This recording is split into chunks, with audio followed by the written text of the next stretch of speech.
Hi guys, so our new book in literacy is called The Butterfly Lion by Morpurgo, and I'm going to read this to you. I'll read a few chapters every week so you know what the story is about if you haven't got a copy of the book. If you've got a copy of the book, then feel free to read along with me.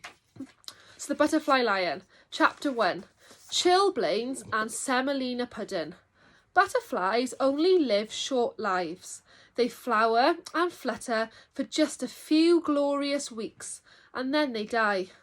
To see them, you have to be in the right place at the right time, and that's how it was when I saw the butterfly lion.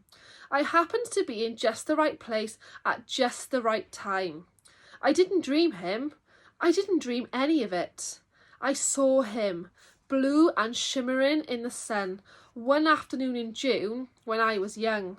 A long time ago, but I don't forget. I mustn't forget. I promised them I wouldn't. I was 10 and away at boarding school in deepest Wiltshire. It was far from home and I didn't want to be.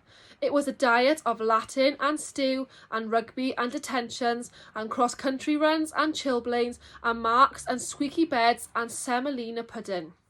And then there was Basher Beaumont, who terrorised and tormented me, so that I lived every waking moment of my life in dread of him. I had often thought of running away, but only once ever plucked up the courage to do it. I was homesick after a letter from my mother. Basher Beaumont had cornered me in the boot room and smeared black shoe polish in my hair. I had done badly in a spelling test, and Mr. Carter had stood me in the corner with a book on my head all through the lesson. It was his favourite torture. I was more miserable than I'd ever been before. I picked up the plaster in the wall and determined there and then that I would run away. I took off the next Sunday afternoon. With any luck, I wouldn't be missed till supper, and by that time I'd be home and free. I climbed the fence at the bottom of the school park, behind the trees where I couldn't be seen. Then I ran for it.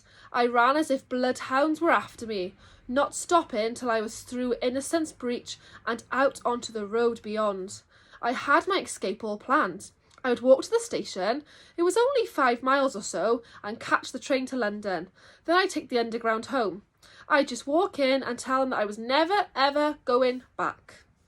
There wasn't much traffic, but all the same I turned up the collar of my raincoat so that no one would catch a glimpse of my uniform. It was beginning to rain now, those heavy hard drops that mean there's more of the same on the way. I crossed the road and ran along the wide grass verge under the shelter of the trees. Beyond the grass verge was a high brick wall, much of it covered in ivy. There's a picture, can you see, of the brick wall? There you go.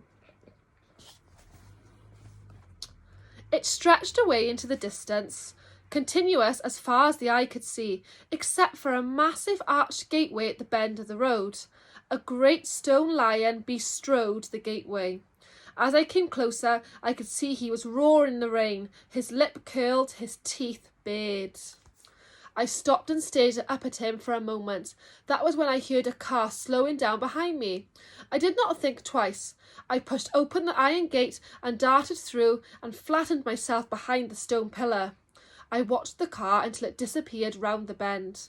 To be caught would mean a caning, 4 strokes, maybe 6, across the back of the knees. Worse, I would be back at school, back to detentions, back to Basher Beaumont. To go along the road was dangerous, too dangerous. I would try to cut across country to the station. It would be longer that way, but far safer.